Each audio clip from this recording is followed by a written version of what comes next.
24 horas Central.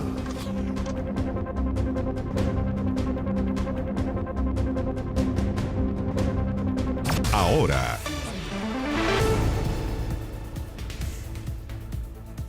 Muy buenas noches, bienvenidos, bienvenidas a las noticias. Comenzamos con la noticia que ocurrió hace minutos, ¿cierto? Menos de una hora, la Cámara de Diputadas y Diputados aprobó y despachó a ley el aumento progresivo del salario mínimo a 500.000 pesos. Claro, los detalles de esta jornada junto a Poirot Escobedo, a quien saludamos de inmediato desde el Congreso. Poirot, ¿cómo te va? ¿Qué tal? Buenas noches. ¿Qué tal? ¿Cómo están? Muy buenas noches. Connie, Iván, el aumento en términos nominales más grande desde la vuelta a la democracia, más grande desde los últimos 30 años. Es lo que se concretó durante esta tarde, luego que la Cámara de Diputadas y Diputados aprobase primeramente por 88 votos y luego por más de 140 votos en las dos votaciones el aumento progresivo al salario mínimo. Vemos en imágenes también el momento de júbilo, en este caso para un proyecto que es emblemático dentro del programa de gobierno del presidente Gabriel Boric y que por momentos se esperó incluso que no tuviese los votos suficientes para despacharse hoy e incluso irse a una comisión mixta después de la amenaza de Chile Vamos y de republicanos de rechazar esta iniciativa. Finalmente ese escenario no se dio más bien algo favorable para la agenda del gobierno. Revisemos a continuación en qué condiciones va a operar, con criterios de progresividad, con criterios también de apoyo a las pymes, subsidios y una transitoriedad que les va a permitir ajustarse a este aumento con el correr de los años. Se va a empezar a pagar en 2 días más, porque el salario mínimo se reajusta en una primera cuota de 410.000 a 440.000 pesos ahora durante el mes de mayo, a 460.000 pesos durante el mes de septiembre y en julio del 2024 a 500.000 pesos. Se agregó una ampliación de los beneficios a pyme que emplean trabajadores con ingresos hasta el ingreso mínimo incrementado. Se incorporó a varios cientos de miles de trabajadores y además se comprometieron recursos adicionales por algo más de 20.000 millones de pesos. Y bien ahí la explicación que entregan los ministros, la ministra del Trabajo y el ministro de Hacienda respecto a un acuerdo que permite materializar esta promesa de gobierno de cara a lo que va a ser la cuenta pública, ¿no?, del próximo jueves 1 de junio, en donde esperaremos finalmente que se destaque este avance, en donde en definitiva también se logran beneficios tributarios para las pymes por el orden de un 12,5% solamente de tributación en el impuesto a la renta, reduciendo así las expectativas que se tenían de llegar a un 25% de tributación y de esta manera destrabar una situación que se veía compleja por horas, pero que finalmente logró ser despachada del Congreso Nacional. Sin duda será uno de los anuncios de esta segunda cuenta pública del presidente Gabriel Boric. Los anuncios en realidad como parte de los anuncios y las promesas del comienzo del gobierno y como promesas cumplidas. Poirot Escobedo, muchas gracias. Buenas noches. Buenas noches. Esperamos que el fallo se cumpla. Son palabras de la vocera de la Corte Suprema tras la sesión extraordinaria del máximo tribunal sostenida durante la tarde y donde se analizó la situación de las ISAPRES. Bueno, el organismo evitó pronunciarse sobre la reforma impulsada por los senadores de oposición y solo realizó ajustes menores a la ley corta empujada por el gobierno.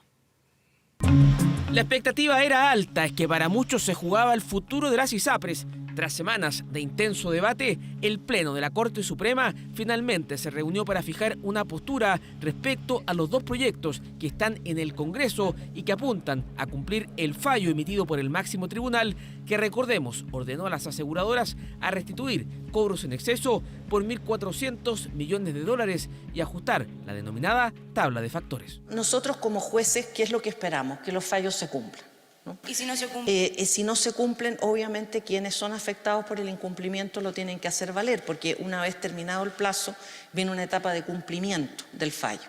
Y ahí es donde aquellos que se vean afectados eventualmente tienen que hacer los reclamos del caso si no se cumplieran. Pero insisto que se han dado 6 meses de prórroga. Hubo un llamado explícito a cumplir el fallo, pero ¿qué dijo la Corte sobre los proyectos alusivos a las ISAPRES respecto a la ley corta del gobierno, que recordemos, ordena a las aseguradoras a devolver 1.400 millones de dólares por cobros en exceso e impide el retiro de utilidades? Se hicieron correcciones de forma vinculadas a aclarar atribuciones y ajustar plazos. Respecto a la reforma constitucional de los senadores Rincón y Walker, el máximo tribunal descartó emitir un pronunciamiento. De hecho, el Pleno es algo bastante predecible desde el punto de vista jurídico, es que no iba a emitir opinión respecto a la reforma constitucional, el típico informe que emite la Corte respecto de proyectos de ley. Entonces yo sé que existía mucha expectativa, pero desde el punto de vista estrictamente jurídico no era esperable sino lo que acaba de resuelto la Corte Suprema.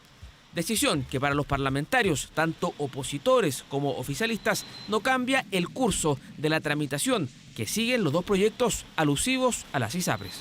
Todas aquellas declaraciones en que el gobierno pretendía atribuirse la vocería de la excelentísima Corte Suprema quedaron absolutamente atrás y se demostró que solo cabe a la Corte pronunciarse respecto del cumplimiento o no de un fallo. La verdad es que no altera en nada el ritmo legislativo del proyecto de ley corta del gobierno.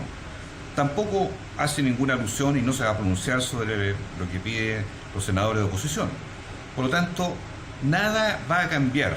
La ley corta del gobierno seguirá su tramitación este martes, instancia donde nuevamente se producirá un cara a cara entre la ministra de Salud y el presidente de las ISAPRES. A la cita también fue invitado el presidente del Colegio Médico y ex superintendentes de salud.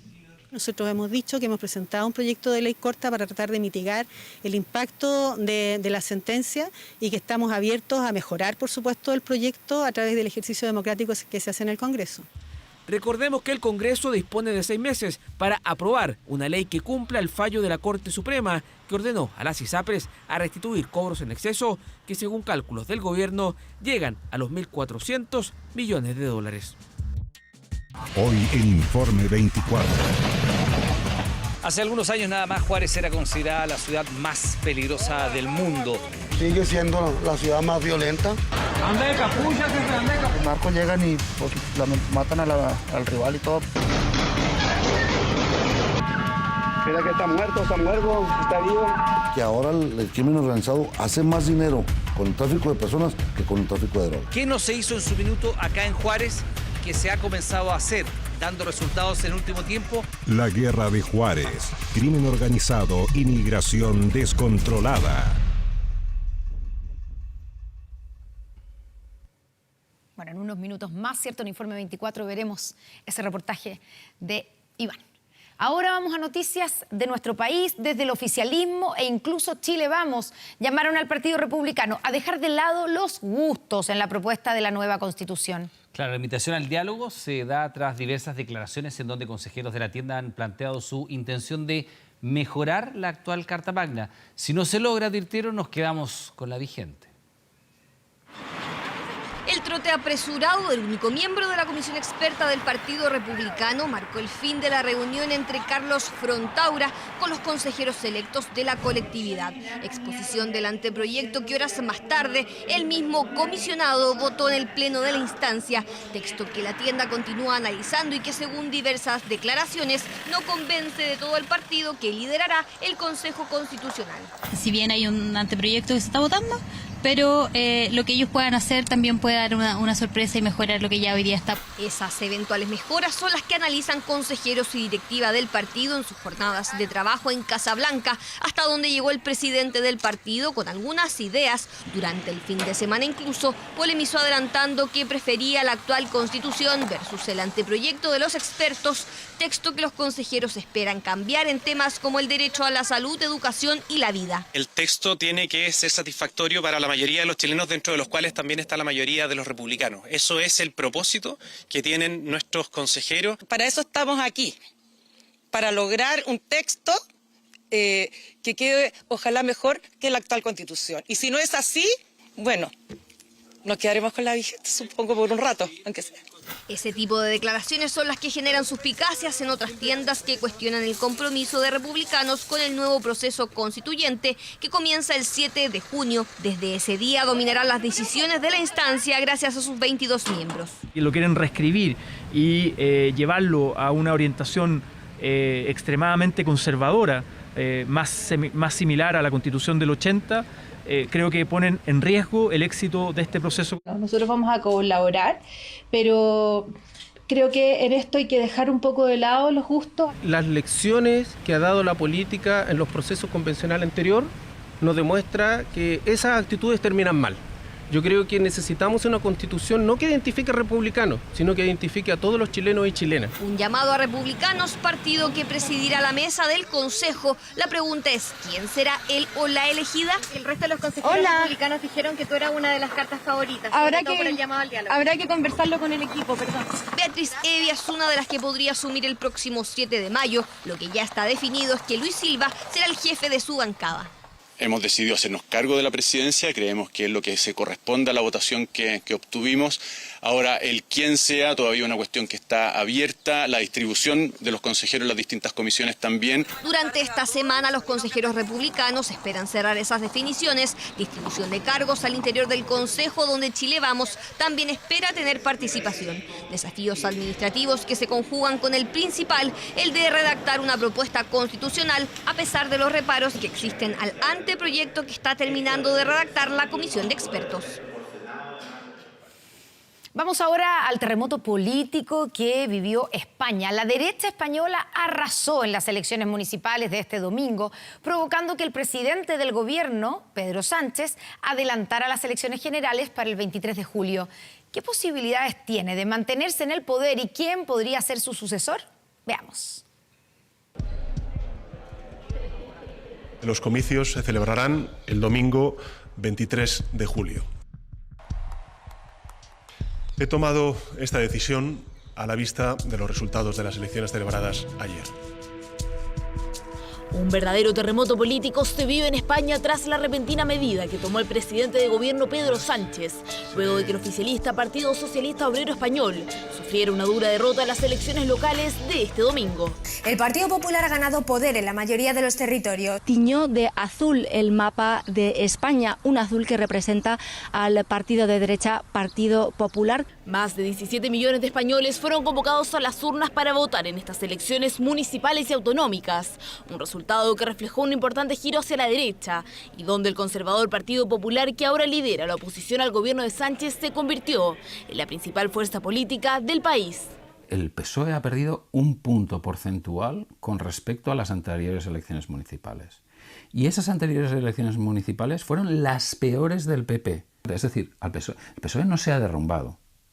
El PP ha vuelto. De hecho, en las elecciones municipales, el Partido Popular obtuvo un total de 31,5% de los votos, frente al 28,2% del Partido Socialista, cifra bastante cercana, pero que en comparación a las elecciones de 2019, el Partido Socialista bajó un poco más de un punto, mientras que el Partido Popular aumentó 9 puntos, ayudado por el desplome del movimiento de centro-derecha Ciudadanos. Mientras que las elecciones autonómicas que se celebraron en 12 de las 17 regiones del país, el Partido Socialista logró consagrarse con solo 4 frente a 7, donde ganó el Partido Popular. Solo hemos empezado. Ayer los ciudadanos votaron mayoritariamente a mi partido, pero el sanchismo no ha sido derogado todavía. España está convocada a hacerlo en 54 días. Un poco más de 50 días faltan para las elecciones, pero su nombre, el de Alberto Núñez Feijóo, ya suena fuerte. Un conservador que ha ganado fama de moderado y pragmático. Impulsado ahora por la victoria de los populares, sin embargo, es difícil que el Partido Popular pueda desligarse de Vox. Para obtener una victoria en julio, de hecho, depende de la derecha radical en 5 comunidades autónomas y en ciudades como Valencia y Sevilla. Y es que en estas elecciones Vox logró doblar los votos obtenidos en 2019 y así superar el 7%. El electorado de izquierdas va a ver cómo se configuran gobiernos del PP y Vox durante la campaña electoral, lo cual va a servir de argumento a Sánchez para decir, si no vais a votar, es un argumento de movilización muy importante, si no vais a votar, Esto es lo que va a pasar. Un ascenso de la derecha ayudada también por el mal resultado de Unidas Podemos, que rozó apenas el 2% de los sufragios. Pero el capítulo más polémico de esta elección tiene relación con Bildu, partido nacionalista vasco que se posicionó en el primer lugar del municipio de Vitoria, en la capital del País Vasco. Sin embargo, 2 de sus candidatos que fueron elegidos como concejales presentaban denuncias por delitos de sangre y por haber pertenecido a la organización terrorista ETA. Todo lo cual forma parte de un incierto panorama político tras la decisión de Pedro Sánchez, que sin duda divide a los españoles. Me parece una reacción bastante congruente en el contexto político por el que estamos pasando. Me parece pues un fracaso de la izquierda, que está muy desunida. Ese es el problema. Por ahora hay fechas que los españoles ya deben marcar en su calendario. Este 30 de mayo se publicará oficialmente la disolución de las 2 cámaras del Parlamento. Del 14 al 19 de junio se podrán presentar las candidaturas y del 7 al 21 de julio realizar las campañas electorales, para finalmente el 23 de julio celebrar las elecciones generales cuyos resultados finales estarán el 29 del mismo mes. Unas elecciones locales que provocaron un giro del panorama político, poniendo contra las cuerdas a la izquierda española y potenciando a los partidos de derecha que pueden verse obligados a pactar si es que quieren llegar al Palacio de la Moncloa. Y hoy se realizaría el juicio en contra del comunicador Alberto Jesús López, más conocido como el trovador del gol, investigado por una serie de hechos de violencia en contra de su expareja e hijo. Finalmente, el tribunal le otorgó una salida alternativa, aunque deberá cumplir con una serie de condiciones, entre ellas mantenerse alejado de ellos. Partido de Colombia con Senegal. Buen partido, ¿Les lindo parece? partido, entretenido. Trovador, ha sido un gusto, un agrado el debut. El 2020 fue formalizado por diversos hechos de violencia, lesiones y maltrato habitual contra su expareja y el hijo que tienen en común. Grítalo si eres chileno. Estar acá, cumplir el sueño de narrar un partido de la selección chilena. Al conocido en el mundo de las comunicaciones como el trovador del gol, Alberto Jesús López, le prohibieron acercarse a sus víctimas. Este lunes así lo esperaban familiares y amigas de su expareja en el Centro de Justicia. Él agredía a su pareja y a su hijo, por lo tanto esperamos que esa misma certeza el tribunal esté a la altura, lo declare culpable. Mirada atenta del comunicador en el primer día de 5 que duraría su juicio, uno que finalmente no ocurrió. Previo a la audiencia, la Fiscalía planteó una salida alternativa. Se le exigió al comunicador cumplir una serie de obligaciones. Esta fue la primera: pedir disculpas públicas. Ofrezco las disculpas públicas por el mal que se pudo haber causado. Asimismo, pido disculpas por lo que pudo haber dicho de ti a terceros, haber dicho que faltaba a la verdad.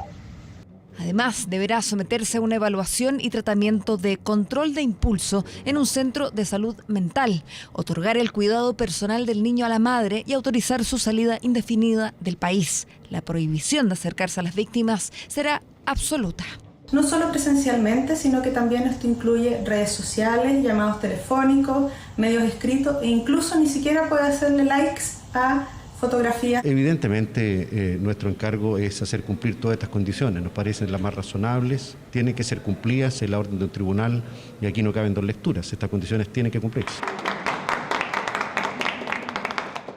Cuando uno llega a juicio ya es porque hubieron pruebas suficientes para acusar a una persona. La gente en realidad que le pueda creer a él están en su total derecho. Estoy tranquila y estoy muy conforme porque reconoció que yo no he mentido en todo este tiempo. Se acogieron una serie de condiciones que mejoran la situación de Rosana y también de su hijo. Estamos sobre todo satisfechos con las disculpas públicas que se hicieron, porque hubo un reconocimiento de que Rosana no faltó a la verdad, que era lo que señalaba el imputado.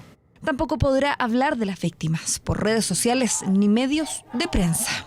Para la víctima está bien, sobre todo que el peligro se mantenga alejado. Eso es lo más importante y es lo que debieran tener todas las mujeres que viven violencia en este país, que el peligro se mantenga lejos de ellas.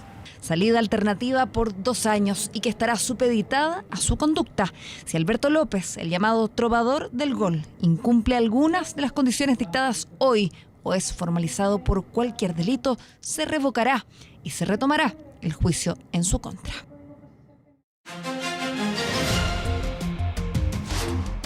Un ataque informático afectó la red interna de transmisiones de datos del Ejército, por lo que se ordenó a los funcionarios no usar ni encender computadoras y no conectarse a Internet. La institución comunicó que, tras detectar la amenaza, activaron los protocolos correspondientes para aislar la red y trabajar en la recuperación.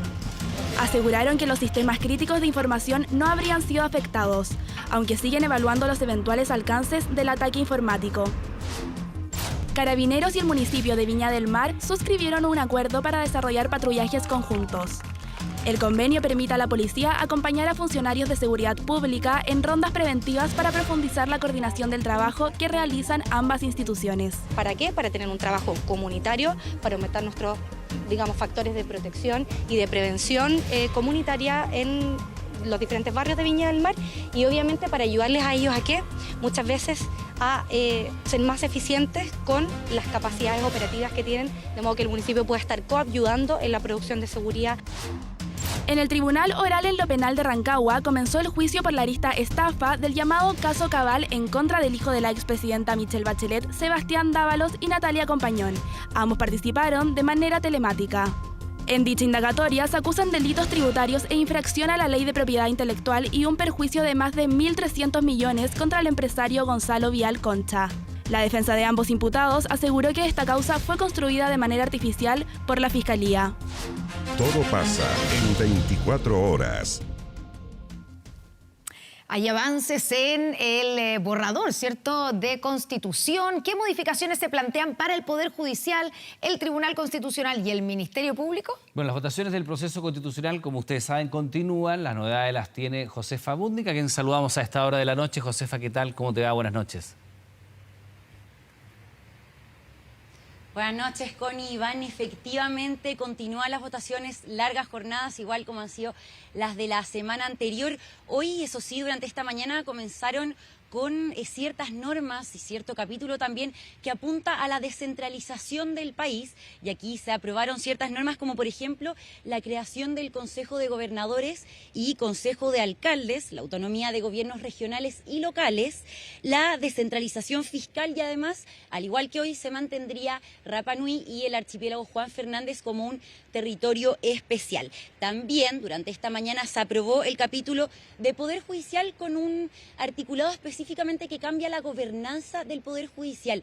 ¿Qué quiere decir esto? Hoy la Corte Suprema tiene funciones, tiene atribuciones jurisdiccionales, es decir, fallos judiciales, y también administrativas, como por ejemplo su rol en el nombramiento de jueces y nombramiento de miembros del Poder Judicial. Bueno, si es que esto se aprueba, eso ya no sería así, porque se aprobaron 4 nuevos órganos autónomos que se dedicarían únicamente a temas administrativos, y mientras que la Corte Suprema se quedaría únicamente con los temas jurisdiccionales, los fallos judiciales, de manera transversal. Esto fue aprobado de manera unánime y de manera transversal creen que esto es para darle más eficacia a la Corte Suprema y que sea también más eficiente. Pasemos a escuchar lo que fueron esas declaraciones tras la votación de esto. Lo que hacemos con la propuesta es separar las funciones jurisdiccionales de todo lo que es administración, disciplina, formación y administración. Y eso queda entregado entonces a estos 4 órganos, agencias, digamos, autónomas, que van a permitir entonces que los tribunales de justicia se dediquen a lo que uno espera que se dediquen, que es juzgar. ¿Qué hemos hecho? Separar estas funciones y crear órganos autónomos que se van a hacer cargo de las tareas no jurisdiccionales, de todo lo que es gobierno judicial y estatuto de los jueces, y dejar a la Corte Suprema como la máxima, como la cabeza de la función jurisdiccional, para que se concentren en hacer justicia.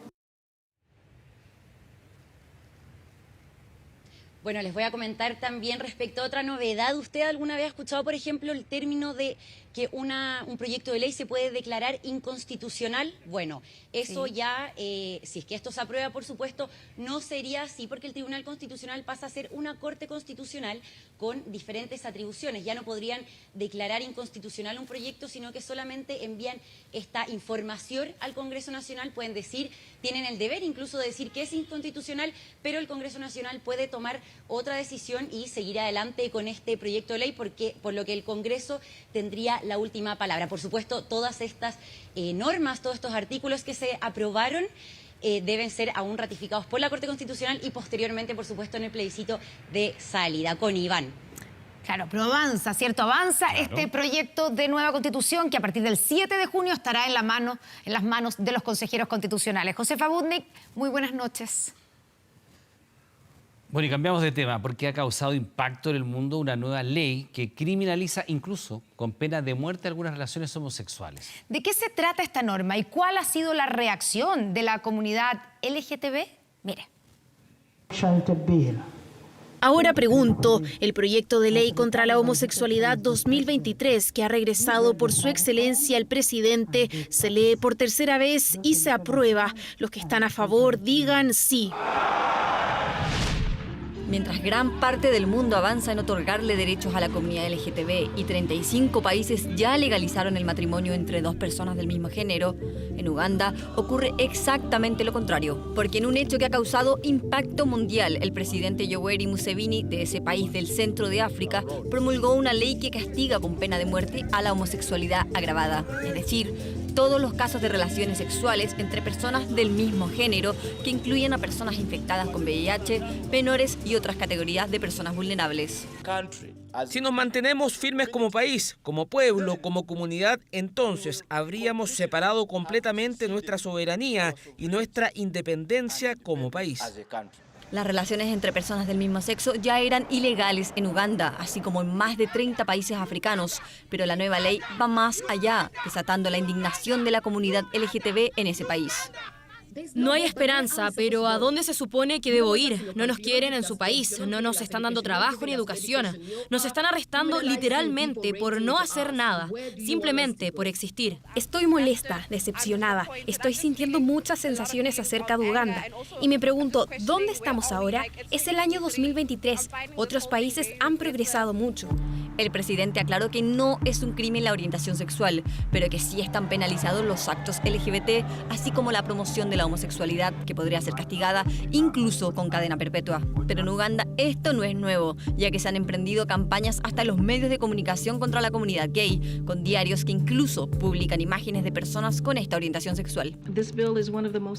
Este proyecto de ley es una de las leyes anti-LGTB más extremas del mundo. Los derechos humanos son universales.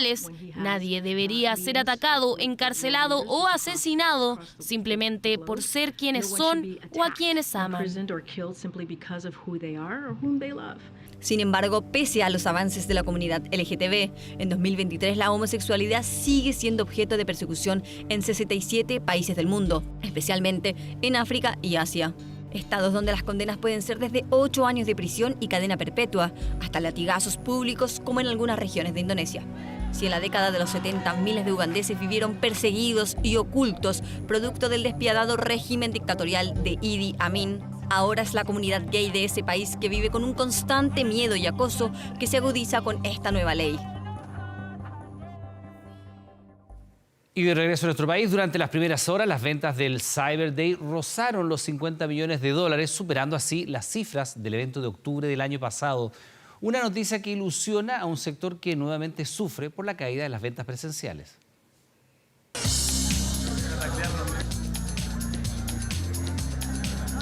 El tránsito de personas no para en esta perfumería, sin embargo. Y a pesar de que el tráfico de gente ha aumentado, vemos una menor disposición de compra del cliente. Mucha gente entra, cotiza, quiere ver qué es lo que hay, a cuánto está, cuál es el precio, pero finalmente no concreta la compra.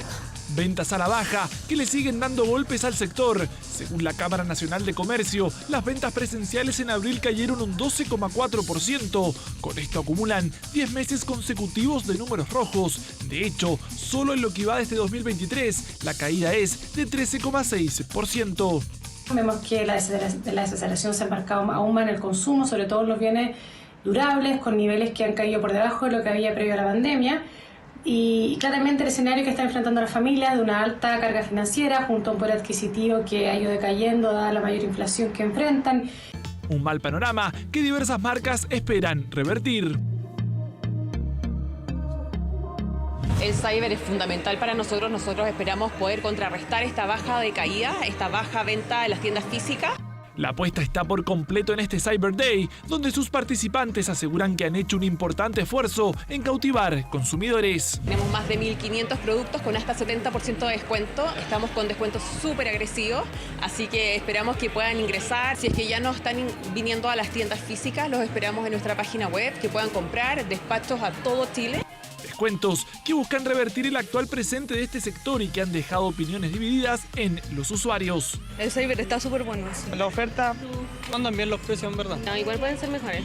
Ropa de cama vale la pena, pero zapatillas no tanto. Están súper buenos los descuentos. Creo que podrían ser mejor. Lo que yo compré estaba bien, lo encontré bien.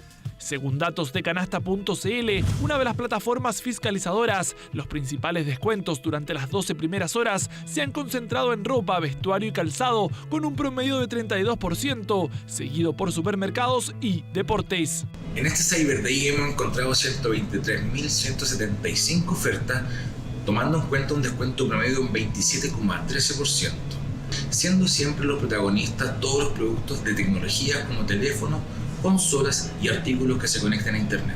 Hasta las 17 horas de este lunes, el Servicio Nacional del Consumidor ha recibido 106 reclamos, principalmente por cancelaciones unilaterales, falta de stock, ofertas que no eran tales, entre otros. Desde diversas instituciones hacen un llamado a tomar precauciones e informar en caso de tener inconvenientes.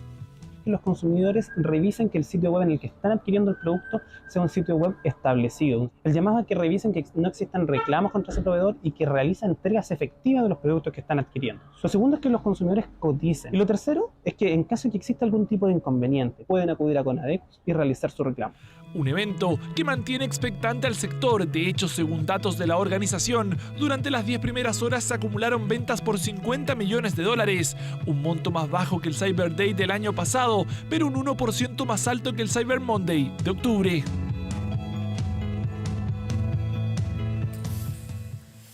Y vamos a algo totalmente distinto. Este video desconocido hasta ahora muestra a una de las personas vinculadas al descuartizamiento de un joven colombiano en Santiago. Aquí lo vemos dejando sus piernas envueltas en un bolso blanco. Ahí está la imagen. El hombre salió desde una casa ubicada a metros de este punto, un lugar de interés para la policía.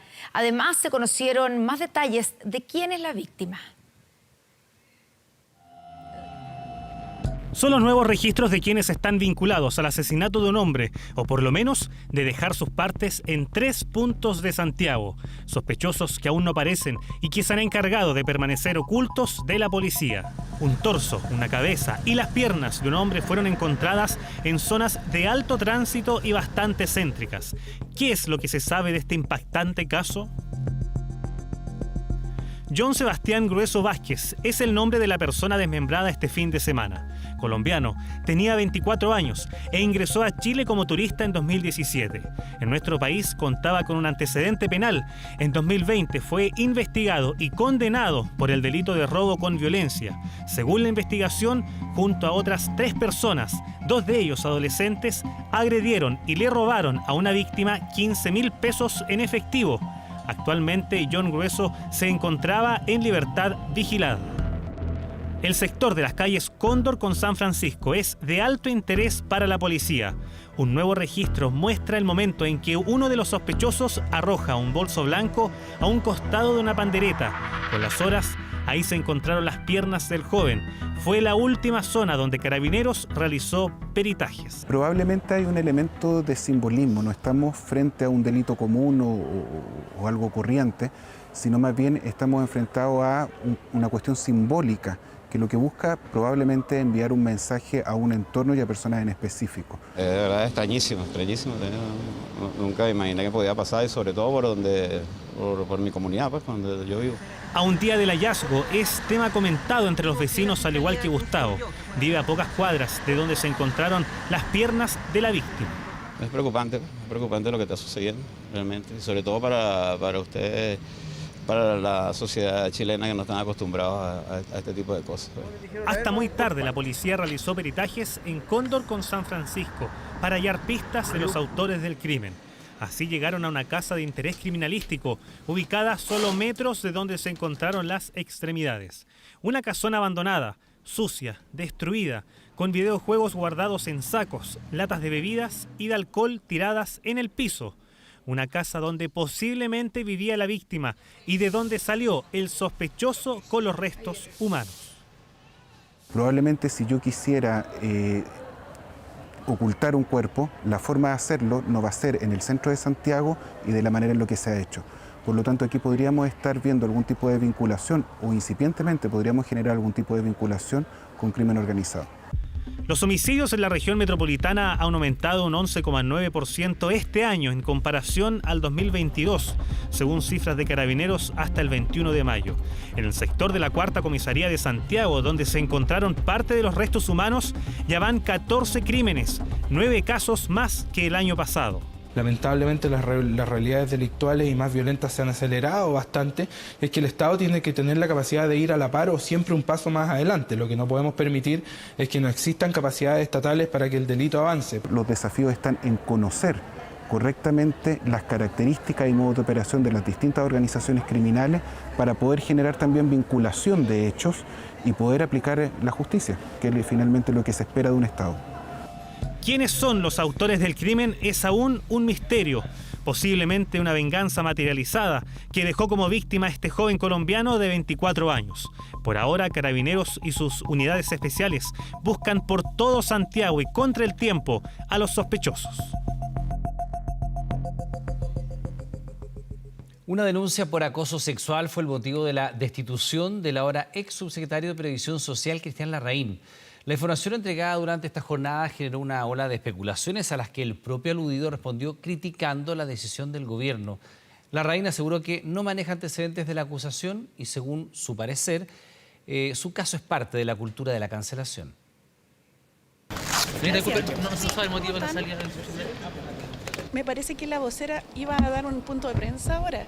No hubo respuesta la mañana de este lunes a una pregunta que rondó durante todo el fin de semana. ¿Cuáles fueron los motivos de la renuncia del subsecretario de Previsión Social, Cristian Larraín? Salida inesperada comunicada este viernes a través de un escueto texto divulgado por La Moneda, que no contenía detalles, solo la decisión visada por el mandatario. El presidente de la República, Gabriel Boric Font, ha aceptado la renuncia de Cristian Larraín Pizarro en el cargo de subsecretario de Previsión Social. Sorpresivo adiós del llamado hombre clave de la reforma de pensiones, lo que generó dudas y especulaciones. Desde la oposición, molesta por la decisión, acusaron que la renuncia había sido forzada a raíz de las supuestas diferencias que habían existido entre el ex subsecretario y la ministra del Trabajo, Yanit Jara, por eventuales cambios al proyecto previsional planteado por el gobierno. Nada más alejado de la realidad que esa especulación, porque además nuestra ministra y sus equipos han sido una viva demostración de la disposición de dialogar de manera tripartita y de llegar a acuerdos tripartitos en distintos ámbitos. Lo cierto es que durante la tarde de este lunes surgió un delicado antecedente. Según informó el diario La Tercera, la renuncia se debió a una denuncia formal por acoso sexual en contra de Larraín, presentada por una funcionaria de gobierno ante el Ministerio del Trabajo. Yo no tengo ningún antecedente de quién es la persona y cuál es el alcance. No, es que no se puede. A la tercera vez me dice, ok, en términos generales, es una denuncia por uso inadecuado, por uso de lenguaje de connotación sexual en público. Creemos que se incidió en algunas conductas que no eran del todo positivas, por lo que se determinó pedirle precisamente la renuncia al ex subsecretario. Quiero agregar que lamento mucho que quien haya ejercido un cargo de responsabilidad pública salga generando conflictos que no son efectivos, por más que uno pueda tener diferencias respecto de los temas más políticos, ¿no? La acusación, según el medio, habría sido conocida el pasado jueves por el presidente y su comité político. Ante la gravedad de los hechos, el jefe de Estado optó por decretar su salida. Y yo no puedo saber por qué me pidieron la renuncia, porque no estoy en la mente del gobierno. Lo que yo sí me preocupa es que no estemos en Chile en presencia de una cultura de la cancelación donde simplemente se desecha a las autoridades sin investigación previa. Lo llamativo para algunos parlamentarios es que la sanción inmediata no fue acompañada por la apertura de un sumario interno. A mí me parece realmente grave que esto se pretenda empañar, acallando esta situación al no existir ni siquiera una investigación sumaria.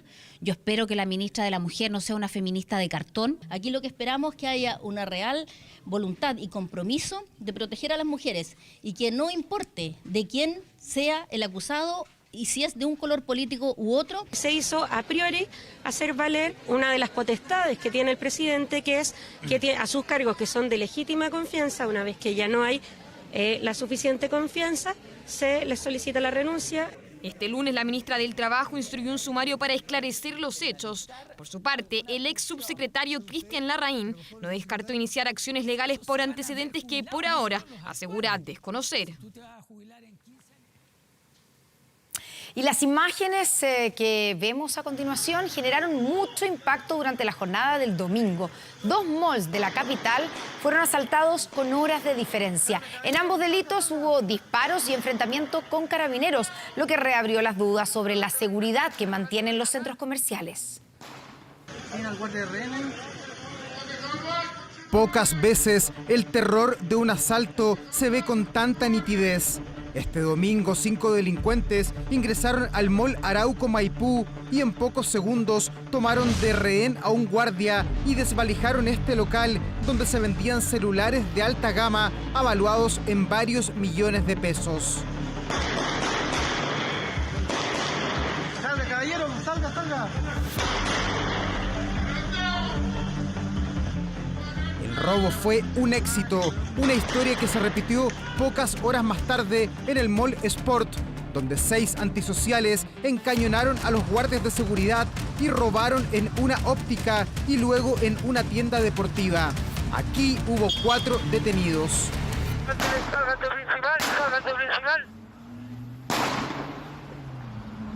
Esto da cuenta también de una situación país donde han ocurrido muchos incidentes de inseguridad.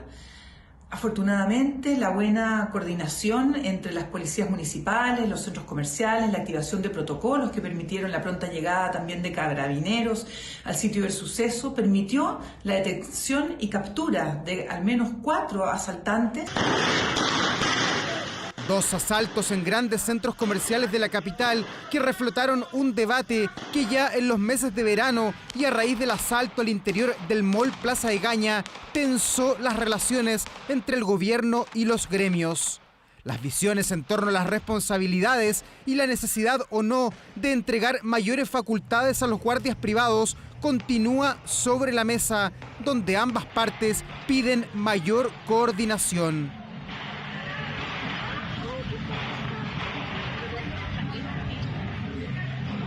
Sabemos que muchas veces el trabajo con los centros comerciales se queda corto y necesitamos también que elevemos el nivel hacia arriba y estandaricemos el trabajo de seguridad también por parte de las tiendas de retail y las tiendas que son arrendatarios en estos centros comerciales.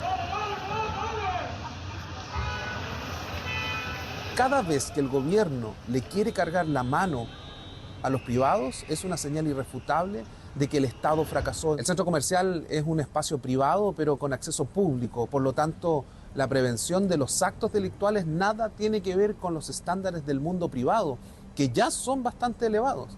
Y a pesar que de todos los esfuerzos que realizamos, seguimos siendo asaltados y vulnerados. Para este experto en seguridad, es clave apurar la ley que pretende entregarle mayores facultades a los guardias privados. Es allí donde los delincuentes observan un elemento de vulnerabilidad que se repitió en los 2 asaltos ocurridos en las últimas horas. Se debe cambiar la forma de distribuir, la forma de vender estos productos, la forma de acopiar estos productos. El dueño de la tienda debe contratar un servicio de seguridad que esté acorde al riesgo que tiene esa tienda. Y ahí es donde la ley tiene que entregar mayores obligaciones. La pronta acción de carabineros permitió que en el caso del Mall Sport, donde se sustrajeron especies por más de 50 millones de pesos, 4 de los 6 delincuentes fueran detenidos. Hoy pasaron a control de detención y fueron formalizados por receptación de vehículos, robo con violencia y robo con intimidación. Todos quedaron en prisión preventiva durante los próximos 90 días que durará la investigación.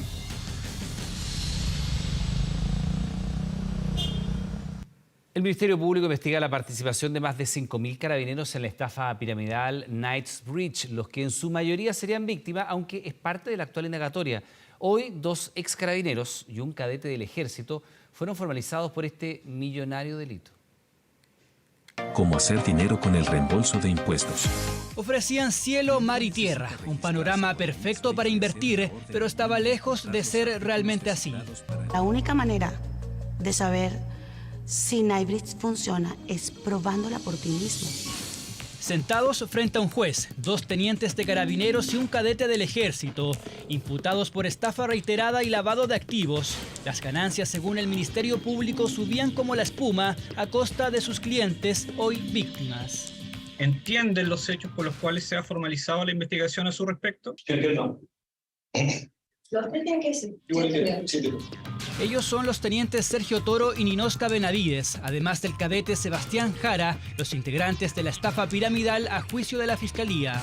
Los uniformados, de acuerdo a la investigación, prometían ganancias de hasta un 300%, ofrecían adquirir un producto para luego revenderlo en el extranjero y así conseguir las supuestas rentabilidades. Producto de esta actividad, los imputados lograron durante el periodo defraudatorio ingresos avaluados en aproximadamente 173 millones de pesos. Acá, por ejemplo, se vendía un maletín cuyo valor era 5.250.000 pesos.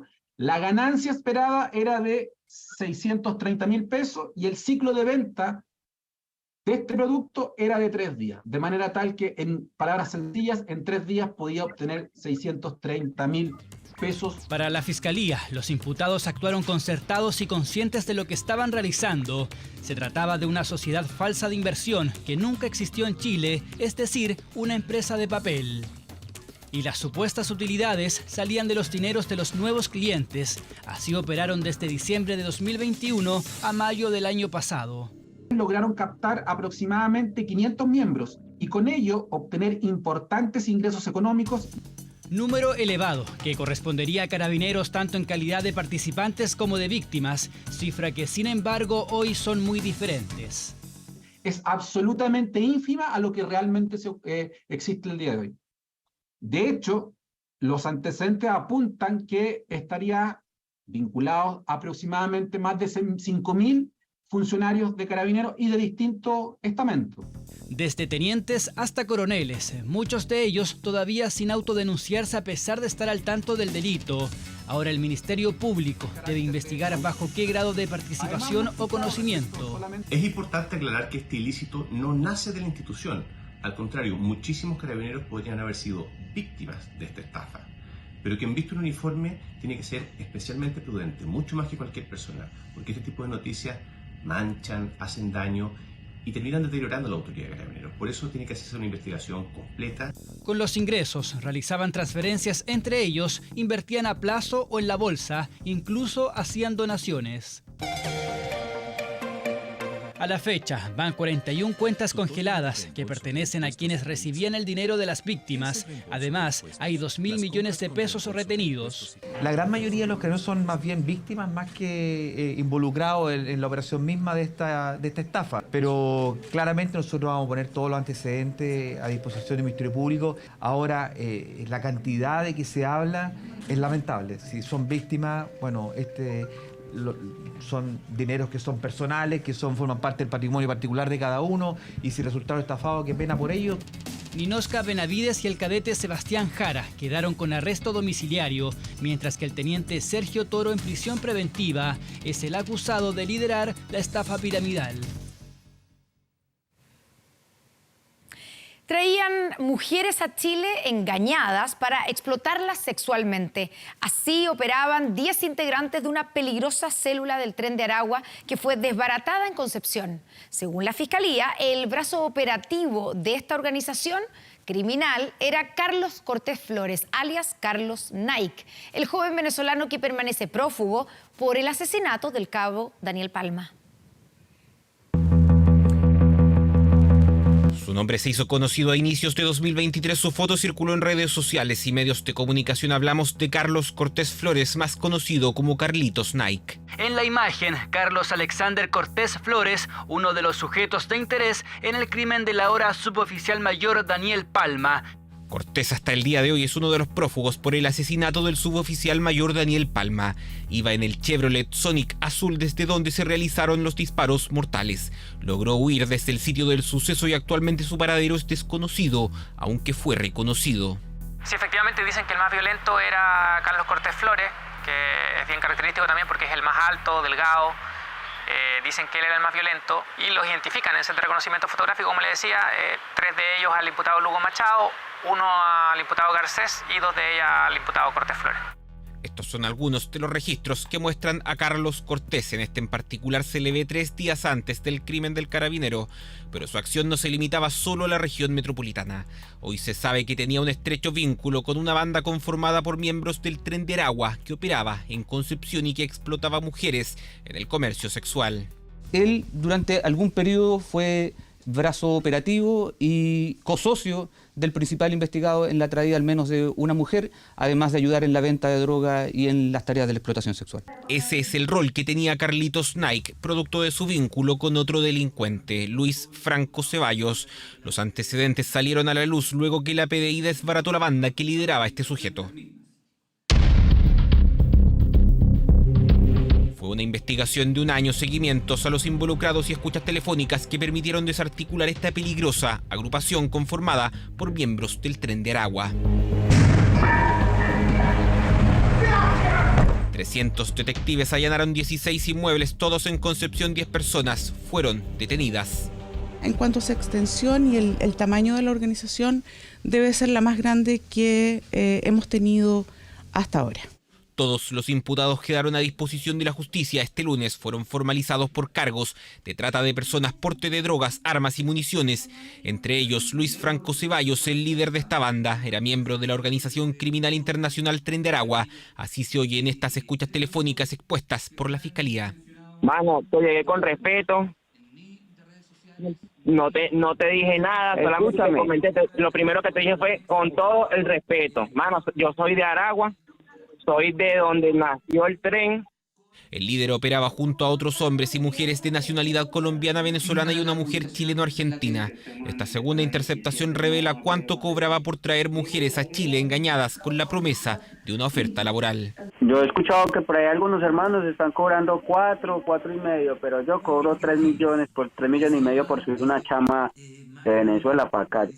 La investigación ha revelado que una vez que las mujeres llegaban a Concepción eran explotadas sexualmente en domicilios como este, ubicados en pleno centro penquista. Al final nunca podían pagar los 3,5 millones que Luis Franco les había cobrado por traerlas a Chile, quedaban cautivas por esta red. Me llegaban como engañadas, ¿cierto?, a la región, y otras no. Lamentablemente las condiciones en las cuales ellas vivían eran deplorables, o sea, tenían cortada su libertad. Y esta deuda, esta cuenta de lo que se habla, ¿cierto?, iba subiendo al momento que se iba acercando, ¿cierto?, el pago total. En definitiva, nunca terminan de pagar esta deuda. La investigación sigue abierta, también apuntando al paradero de Carlitos Nike, y es que su vínculo con la banda desarticulada por la PDI era estrecho, tanto así que sus miembros seguían las noticias en que se hablaba de su búsqueda. Y en lo que prenden el televisor, que veo las noticias, veo la cara de estos dos panas de Carlitos y Daniel. Ahora Carlitos Nike es buscado en 2 causas, en Santiago y Concepción. Es algo más que preocupante, porque la idea es que este tipo de bandas nunca llega a nuestra zona. Y el Tren de Aragua llegó con sus tentáculos acá a Concepción, a la región del Biobío. Este es un gobierno que se ha hecho cargo del problema del crimen organizado. El crimen organizado no llegó con nosotros. El crimen organizado estaba de antes y se le dio espacio. La formalización de los 10 miembros de esta banda fue suspendida tras casi 5 horas de audiencia. La Fiscalía ya adelantó que solicitará la prisión preventiva respecto de todos los imputados, algo que tendrá que resolver la justicia este martes. Este lunes se realizó el funeral del cantante del género urbano Gabriel Zúñiga, más conocido como Gali Gali. Una muerte que abrió el debate sobre el ciberacoso y la importancia de la salud mental entre los jóvenes.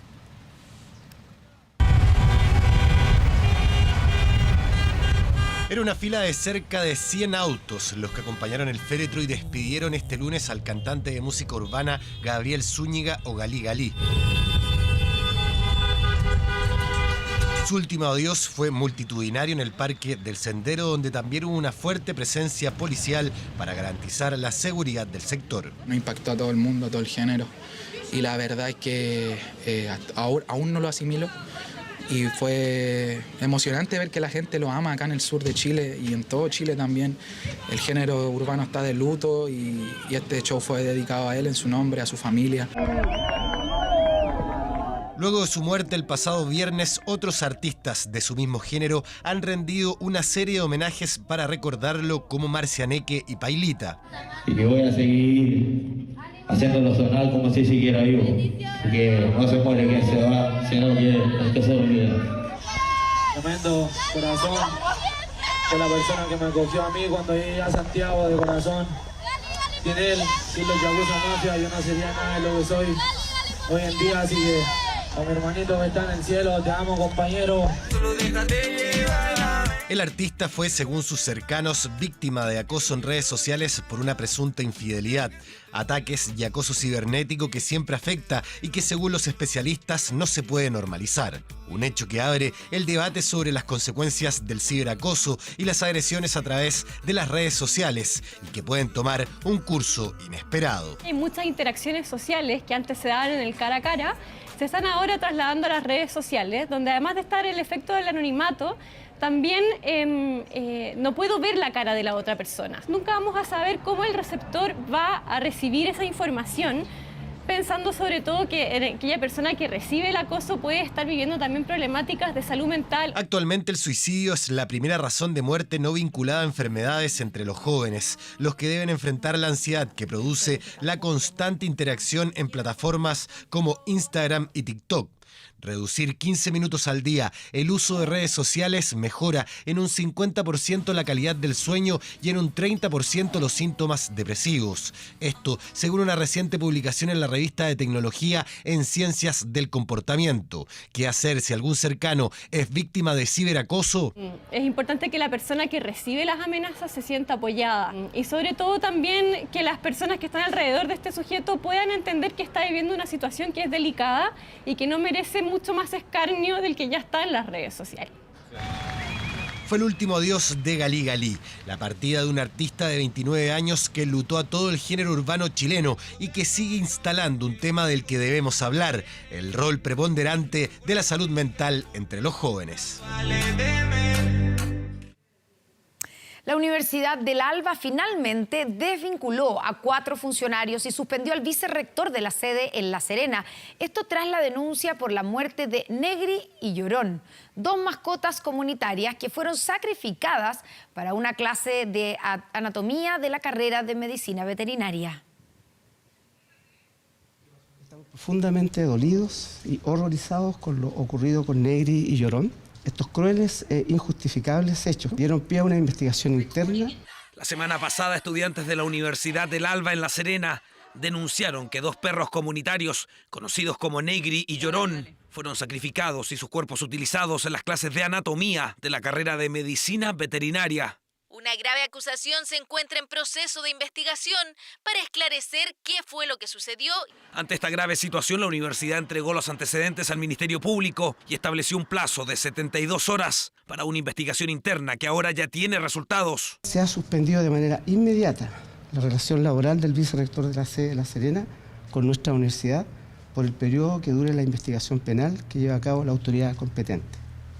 Se procede también a la desvinculación inmediata de los funcionarios de la sede de La Serena, el director de Administración y Finanzas, la directora de la carrera de Medicina Veterinaria, el director del Hospital Veterinario y un docente de la misma carrera. Sí, nos ha afectado mucho la pérdida de nuestros perritos, nuestros cachorros, y ellos estaban todos los días con nosotros.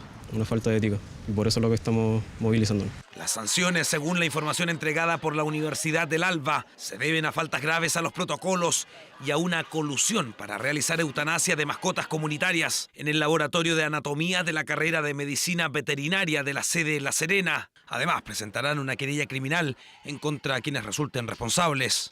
Negri y Llorón eran perros comunitarios de acá y eran especialmente cuidados por si son ellos realmente. Yo tengo la convicción que sí, porque así me lo dieron a entender quienes convivieron con ellos día a día, como son estas chicas, ¿ya? Pero también los colaboradores, muchos médicos veterinarios también fueron parte de esos cuidados. Entonces, esto nos ha golpeado a todos. Esto no es una mera declaración. Queremos saber los nombres y que la comunidad también pueda saber quiénes fueron los respectivos culpables de este crimen, porque es un crimen como tal. Mientras los estudiantes han decidido mantenerse en paro hasta que la Policía de Investigaciones emita un pronunciamiento científico-técnico respecto a los cuerpos de 2 perros hallados en el laboratorio. La universidad también tiene una responsabilidad extremadamente importante en relación al establecimiento de los protocolos que ellos deben tener. Tienen que esperar el resultado de las pruebas tanatológicas que se van a hacer en este caso con los animales que fueron eutanasiados. Cabe señalar que la ley Cholito castiga actos que atentan o acaban con la vida de mascotas como Negri y Llorón. Los responsables pueden ser multados y recibir penas de cárcel. La Universidad del Alba también realizará una reestructuración de la asignatura de anatomía veterinaria y buscará que casos como estos no se vuelvan a repetir. Y atención con estas imágenes porque corresponden a un reportaje emitido por la cadena Fox News en el que se alerta sobre delincuentes chilenos que roban casas en distintas partes de Estados Unidos. Una situación que aseguran mantiene aterrorizados a los ciudadanos de ese país y que vuelve a poner en el tapete el debate por el programa Visa Waiver, del cual nuestro país es parte.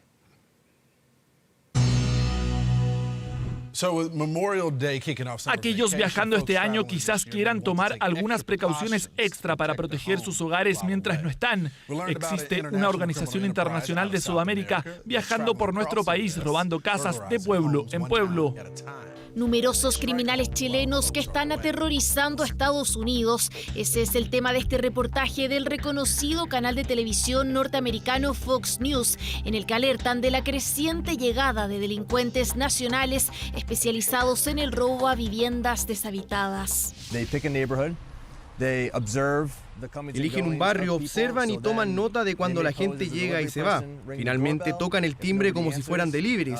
Y si nadie atiende, ingresan a la casa por la parte posterior para llegar hasta los dormitorios, donde toman joyas, dinero y otros objetos de valor. Si antes en el condado de Nassau, cercano a Nueva York, estaban acostumbrados a tener 9 robos en un año, ahora esa cantidad se registra en solo una semana. Así lo explica un policía a Lawrence Jones, uno de los principales rostros de la cadena televisiva, quien viajó por distintas localidades para documentar el actuar de delincuentes chilenos. Unos que han estado en la mira las últimas semanas, después de que un fiscal en California cuestionara por el mismo motivo el funcionamiento del programa de exención de visas vigente con Chile desde 2014, que nos permite viajar a tierra estadounidense solo portando una autorización electrónica de $21, más conocida como esta.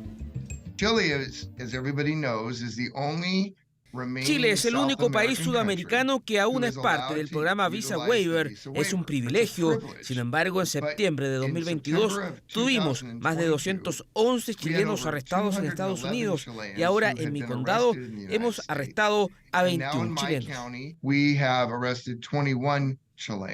Además, el fiscal ha denunciado lo complejo que les resulta perseguir a estos delincuentes, apuntando a una falta de antecedentes para mantenerlos en prisión. Acusación acerca de los delincuentes latinoamericanos que también fue abordada en el reportaje de Fox News.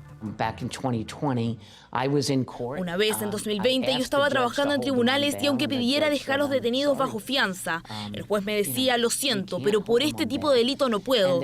Y entonces por primera vez en mi carrera vi acusados que pasaban riéndose frente a mí. Nunca los volvimos a ver. De hecho, tanta es la molestia y preocupación que se ha generado en el país norteamericano que incluso Todd Spitzer, fiscal del 6º distrito más grande de Estados Unidos, ha hecho un llamado tanto a congresistas como al secretario de Seguridad Nacional, Alejandro Mayorkas, para exigir la eliminación de nuestro país de este programa. La gente en mi condado de 3,3 millones de personas está muy preocupada por los chilenos. Pienso que este tema ha recibido mucha atención y cobertura mediática, donde todos los chilenos están siendo estigmatizados, lo cual me parece muy injusto. Al respecto, desde Cancillería han afirmado que nuestro país cumple con los requerimientos exigidos por las autoridades de Estados Unidos, condenando cualquier posible mal uso al programa de visas, el cual actualmente beneficia a más de 300.000 compatriotas que viajan cada año a suelo norteamericano y que se ve amenazado por quienes lo utilizan para delinquir. Una vergüenza. Nos quedamos en Estados Unidos. Un tiroteo en Hollywood Beach, en Miami, dejó al menos 7 personas heridas, entre ellos un joven de 15 años. El hecho ocurrió hace pocas horas, mientras cientos de personas se encontraban en la playa por el feriado del Día de los Caídos. Las circunstancias del tiroteo están siendo investigadas, mientras que los informes preliminares indican que la mayoría de las víctimas recibieron disparos en las extremidades. El Departamento de Policía de Hollywood Beach pidió a las personas que se abstengan de ingresar al área del incidente.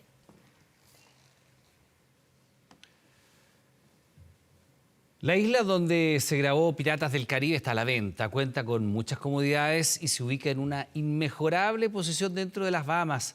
Bueno, de vez en cuando llega algún pirata, ¿no? Pero ¿cuánto cuesta? Mírelo. La película Piratas del Caribe refleja una realidad incuestionable en su título, porque en el Caribe había piratas que ocupaban para sus fechorías islas de la zona en el siglo XVIII. En el universo cinematográfico de Piratas del Caribe, las islas son muy relevantes, especialmente por cuestiones narrativas. Pensar que el personaje de Jack Sparrow en su momento se quedó varado en una isla. Y para darle realismo, la producción grabó estas escenas en la isla conocida como Little Pipe Cay, en el archipiélago de Exuma, en las Bahamas. Y en ese sentido es súper importante contar con islas que tú sepas pueden acceder a un buen equipamiento de alojamiento, de alimentación. Es una isla no tan grande, son 15 hectáreas, pero un lugar perfecto para filmar y que hoy podría ser suyo, pues está a la venta. ¿Cuánto ofertar para quedarse con ese sitio? ¿Has venido a negociar, molusco asqueroso? Mira lo que tengo. Aquí tengo un jarrón, aquí tengo un jarrón. ¿Qué crees que hay adentro? Sí, podría uno ofertar como el capitán Jack Sparrow. Sería bueno, eso sí, no decirle molusco asqueroso al vendedor, y en el jarrón debería haber $100 millones, algo así como 80.115 millones de pesos, porque eso es lo que piden por la isla.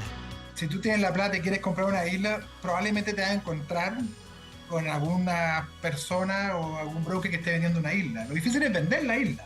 Se pueden demorar varios años en vender, y es lo normal.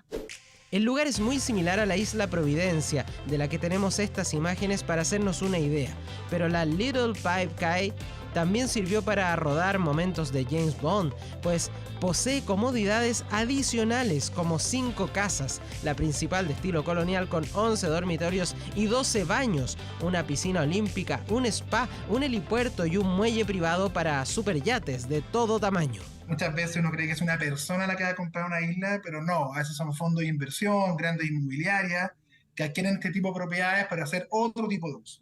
Por ejemplo, un resort o incluso hacer edificaciones de otro tipo. ¿Seguirá sirviendo de escenario cinematográfico esta isla? Dependerá de quién la compre en $100 millones.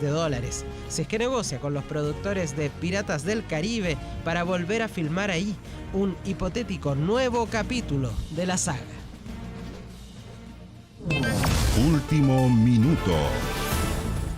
Vamos con una información dramática. Padre e hija fueron baleados frente a su casa esta noche en Peñalolén. Hace pocos minutos los trasladaron hasta el servicio de urgencia del Hospital Luis Tisné. Yesenia Yamé tiene los detalles de esta noticia en desarrollo. Yesenia, buenas noches.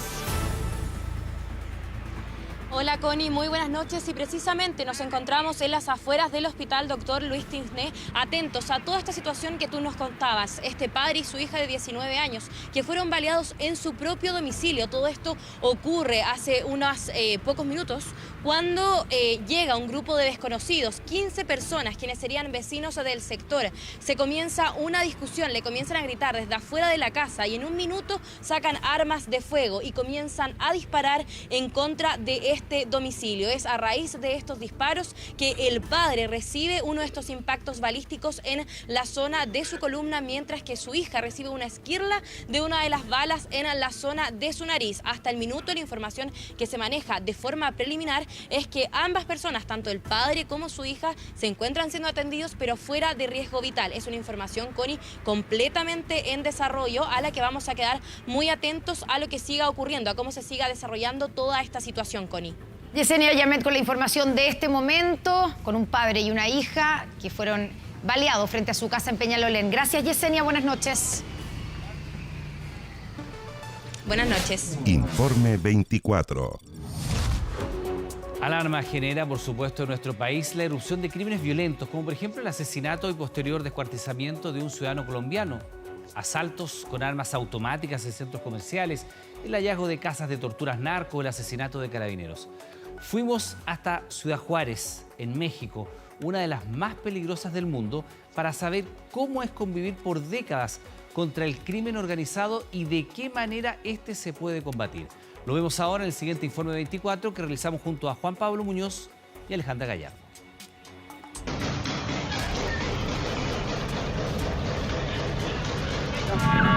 Mira que está muerto, está vivo. Mira la muchacha.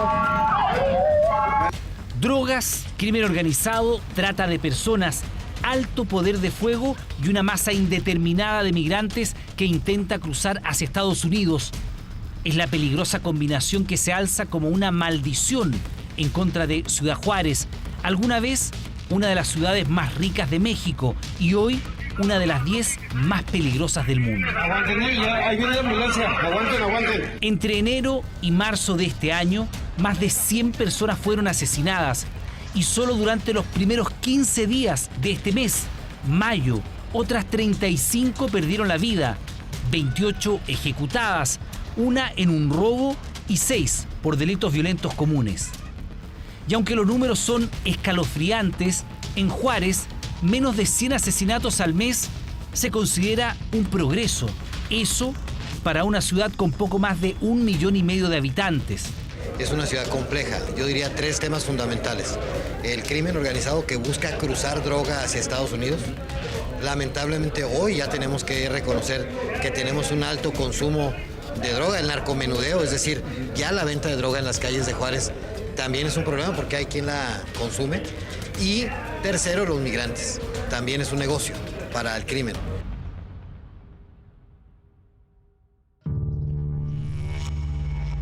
En alguna medida, visitar Juárez hoy puede ser una campanada de alerta para lo que estamos empezando a vivir en un puñado de localidades de Chile. Las realidades son hoy incomparables, pero en los años 80 y 90 en Juárez no se hablaba de sicarios, narcotráfico, crimen organizado, ni tampoco eran asesinados los policías. Hace unos años, en Chile tampoco ocurría eso. Veamos las cifras. Entre el año 2008 y el 2011, Juárez fue la ciudad más peligrosa del mundo, con la increíble tasa del 2010 de 232 asesinatos por cada 100.000 habitantes. Fíjese el 2007, antes de este ciclo sangriento, solo 15 homicidios en la misma escala, no muy distante de lo que hoy se vive, por ejemplo, en nuestra región de Tarapacá, donde ya vamos en 10,1 homicidios por cada 100.000 habitantes. El inicio del apogeo del narco.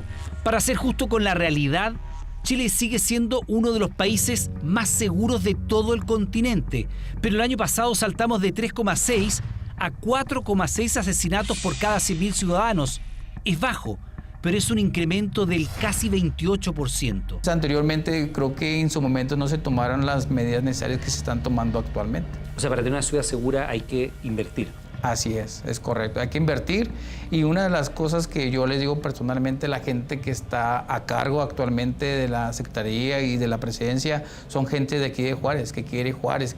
Yo aquí vivo, aquí tengo mi familia y yo trato todos los días de tener un Juárez más seguro por mis hijos.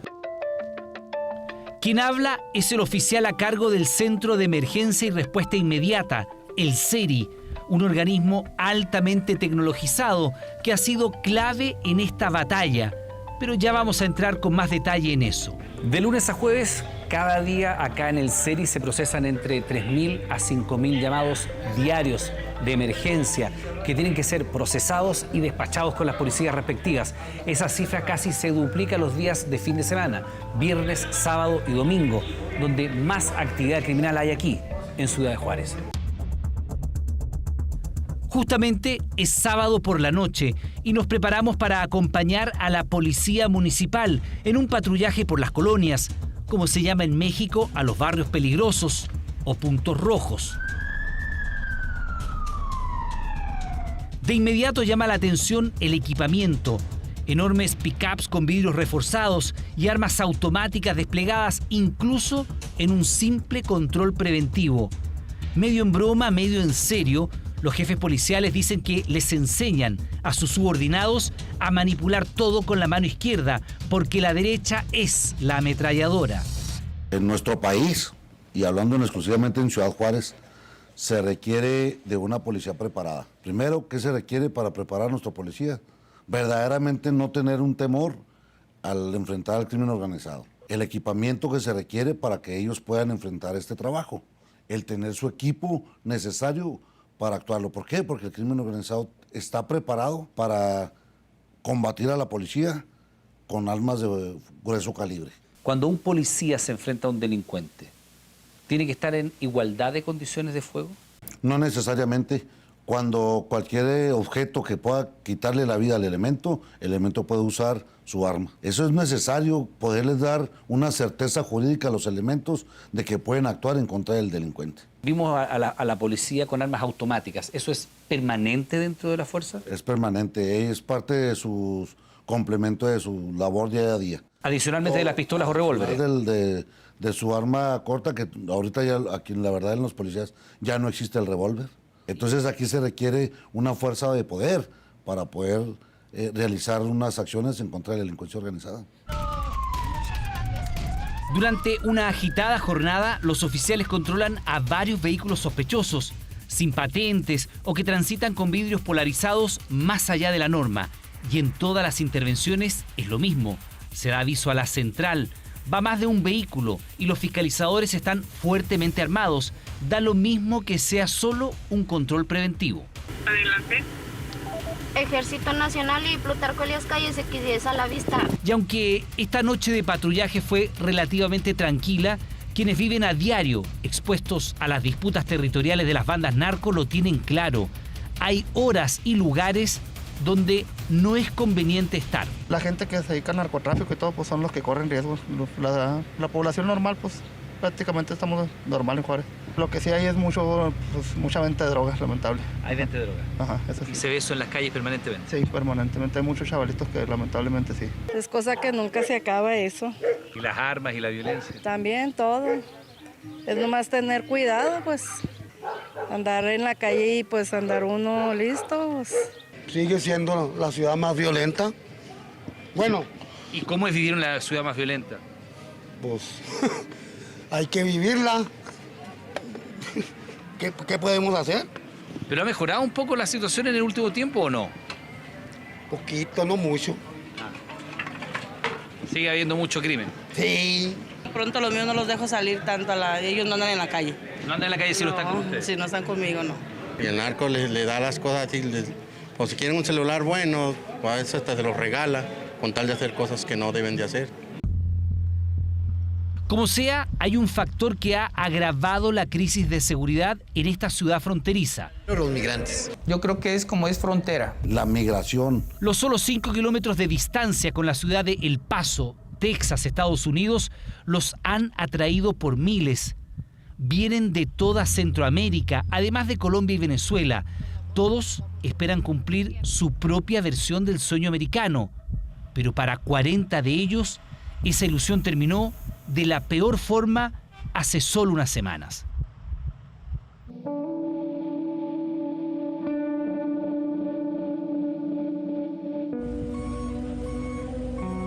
El grave incendio que afectó un centro del Instituto de Migración de México en Ciudad Juárez aún no se apaga, al menos en sus consecuencias. 6 personas se enfrentan cargos por homicidio y lesiones. La Fiscalía investiga tanto a quienes cerraron las puertas dificultando el rescate, como a uno de los migrantes que habría iniciado el fuego a modo de protesta por su eventual deportación. De ese lado de la frontera, cerca de 24.000 uniformados han sido dispuestos por el gobierno de Estados Unidos para evitar el cruce de migrantes ilegales. De este lado, son miles los que aún no esperan la oportunidad para cruzar legal o ilegalmente hacia los Estados Unidos. Quienes sobrevivieron a esta tragedia del incendio ven pasar las horas eternas del día en rucos y carpas, durmiendo en el suelo, comiendo gracias a la solidaridad anónima, utilizando cualquier rincón como baño y contando las historias de un futuro mejor a sus hijos, que pululan en medio de sus bártulos. Me vine sola con una amiga. ¿Y tu esposo quedó con los hijos allá? Sí, él se quedó. ¿Y por qué tomaste esta decisión tan radical, no? Mismo de todos, por la pobreza que hay. Mis hijas están estudiando y ya no tengo dinero para pagar. Sí, pasé por el otro lado, por la puerta 47. Eso está como a 6 horas de aquí. Cuando salimos presos. 2 esposas en la cintura, como el Chapo Guzmán. Tema aparte es la enorme cantidad de venezolanos que ya estuvieron en Chile y que al no poder cumplir sus expectativas aquí, decidieron cruzar a pie todo el continente para llegar hasta las puertas de Estados Unidos. ¿Cuánto tiempo estuvo en Chile? Casi 4 años. ¿Cuánto tiempo lleva en toda esta travesía desde que usted salió de Venezuela? En sí salí en el 2007 por problemas de seguridad, ¿se entiende? ¿Por qué te fuiste de Chile? De Chile, por los mismos paisanos más que todo también, ¿entiendes? Porque hay una gente llamada el Tren de Aragua, pues, ¿entiendes? Lo doloroso y paradójico de esto es que solo a un par de kilómetros está el Paso Internacional Córdoba, por donde a diario cruzan miles de personas en auto o a pie sin ninguna dificultad, pero con una pequeña gran diferencia: un pasaporte al día con la visa timbrada o con el sistema de visa waiver. Estamos a punto de cruzar o intentar cruzar la frontera entre México y Estados Unidos. Vamos a tratar de llegar hasta la ciudad de El Paso. Evidentemente, aquellos que tienen la posibilidad de cruzar de manera legal, haciendo uso de su pasaporte. Vamos a ver cómo nos va. Estamos en el Puente Internacional Córdoba. Hemos hecho este trayecto a pie. Comienza el control de los documentos y ahí se aprecia, por supuesto, todo lo que es el muro que divide ambos países. Aquí ya comienza el control de pasaportes. Bueno, fue un trámite bastante sencillo, bien expedito, un control muy rápido en aduanas. La Policía de Fronteras chequea que tengas el pasaporte, eres con visa de trabajo adicionalmente para acreditar que como periodistas vamos a estar de este lado de la frontera. Un trayecto en taxi que se demora más o menos 15 a 20 minutos desde el Paso Internacional de Córdoba hacia el downtown, hacia el centro de esta ciudad. Por desgracia, muchos están delinquiendo. Ha habido delincuencia también. ¿Eso ha pasado? Ha pasado. A mí me tocó verlo, las puertas abiertas. La 36 y ahorita la 40, creo. Ajá. 32 y 40. Abiertas. A mí me tocó verlas abiertas prácticamente. ¿Y la gente entraba? Entraba. El Paso, Texas, Estados Unidos. Para muchos, la meta. Para otros, solo el inicio. Para este grupo de mujeres y niños que se agolpan en la calle que alberga la Iglesia del Sagrado Corazón, es un punto intermedio. Ya estuvieron del otro lado de la frontera, pero aquí siguen durmiendo en la calle. Nadie lo reconoce abiertamente, pero varios fueron víctimas de los temidos coyotes, que cobran entre $6.000 y $10.000 por dejarlo frente a estos lugares estratégicos, donde hay algún forado en el amplio muro que divide a ambos países. De frente hacia el poste de la cámara, de frente hacia el poste de la cámara, mija. Hacia el poste blanco. De frente, pon tu teléfono en la mano y te voy a marcar. Bueno, ya estamos en la ciudad de El Paso, en Estados Unidos, donde efectivamente uno puede ver en las calles como los migrantes que han logrado cruzar hasta este lugar, permanecen todavía muchos de ellos en las calles, sin embargo, con la esperanza, por supuesto, de poder normalizar su situación migratoria. Muchos de ellos ya han iniciado, de hecho, los papeles y los trámites legales para poder transitar seguramente y libremente acá en este país. Distinto es la situación laboral. Naturalmente todavía falta un poco para aquello, pero por lo menos lo peor para estos migrantes ha comenzado a quedar atrás. Y el Darién es muy difícil, la selva, mi hijo se estuvo ahogando, gracias a Dios está con vida, pero ha sido muy fuerte y duro. ¿Cuántos hijos tienes? Tengo dos niñas. ¿Viniste solita con ellas? No, vine con mi esposo, mi cuñada, somos 3 familias. ¿Vas a buscar trabajo? Bueno, trabajar, salir adelante. Habían cerrado fronteras en ese tiempo y nos quedamos en la ciudad de Panamá. Nosotros entramos legales y ya tenemos el papel. Por cierto, tenemos cita el 10 de julio. ¿Cuál es tu expectativa aquí? ¿Cuál es tu expectativa como familia? Salir adelante para poder ayudar a la familia.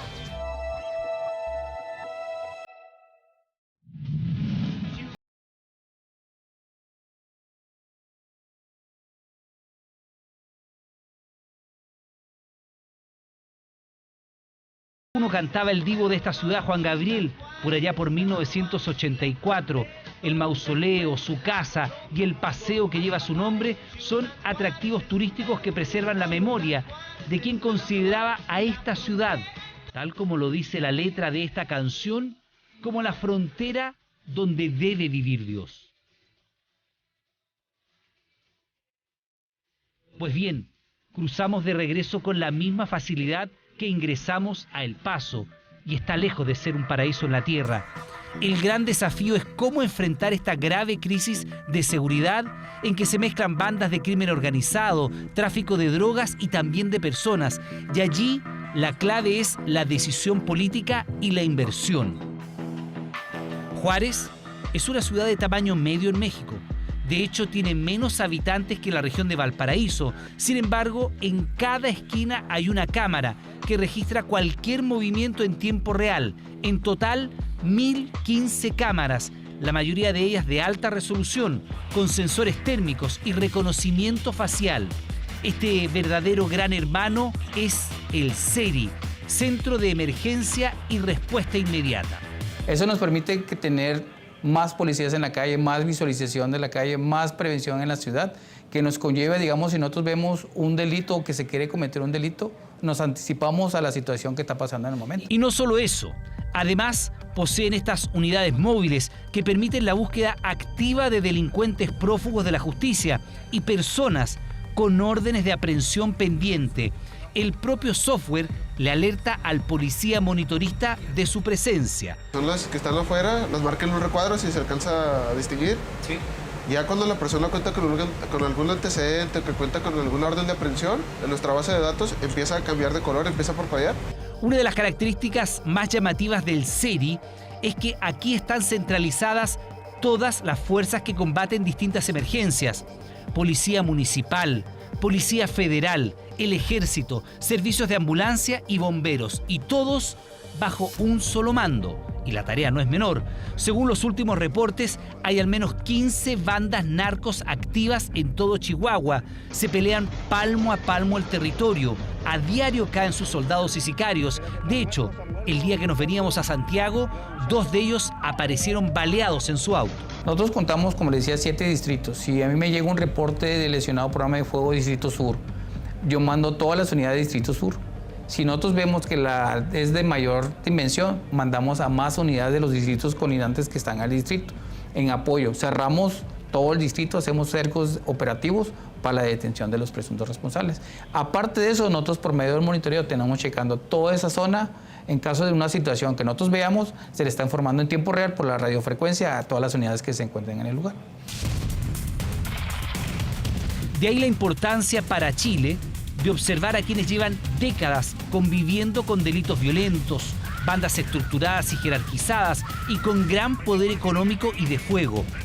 Es exagerado siquiera plantear que nuestro país va recorriendo el camino que inició Juárez por allá por los 90, cuando era una urbe turística llena de fábricas y maquiladoras, y lentamente se transformó en el teatro de operaciones narco tras la caída de los capos colombianos de la droga. Pero no es vano mirar lo que aquí no se hizo durante mucho tiempo y que recién ahora se está enfrentando en serio. Tenemos nuestra propia crisis migratoria. La agenda de seguridad se ha tomado la discusión pública.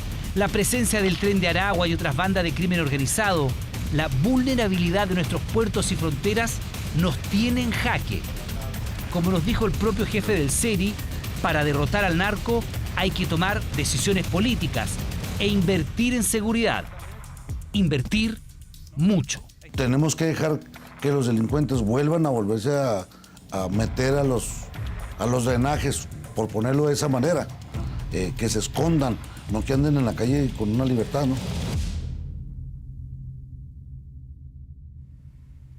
Informe 24 de Iván Núñez. Viajaron a Ciudad Juárez, una de las ciudades más peligrosas del mundo, y claro, debiéramos mirar y escuchar lo que está pasando ahí ahora para tomar algunas medidas acá en nuestro país. Les recordamos que a partir de las 22 horas, Televisión Nacional de Chile está autorizada a transmitir programas para mayores de 18 años. Nos vamos a la pausa. Ya estamos de vuelta con todo el deporte. Pedro Carcuro.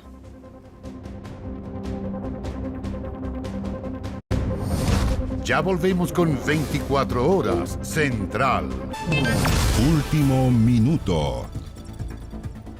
Atención, porque a esta hora Carabineros está realizando allanamientos en la calle Nathaniel Cox en Santiago Centro. Trascendió que están relacionados con el joven que apareció descuartizado ayer. Hay carabineros de civil registrando los domicilios, aunque la Fiscalía no entregó detalles de las diligencias. Han salido esposadas 7 personas, entre hombres y mujeres, pero solo 2 estarían directamente vinculadas con el crimen. Claro, por supuesto vamos a estar entregando más antecedentes en nuestras próximas ediciones informativas sobre este caso que ha conmocionado, por supuesto, a nuestro país. Terminan las noticias. Como siempre, le damos las gracias por estar junto a nosotros, por informarse junto a nosotros. La invitación es que permanezca en nuestra sintonía. Ya llega Todo por mi familia. Y por el canal 24 horas, vía pública, ya está Matías del Río, aquí, al ladito instalado. Así que descansen, buenas noches y hasta mañana. Buenas noches.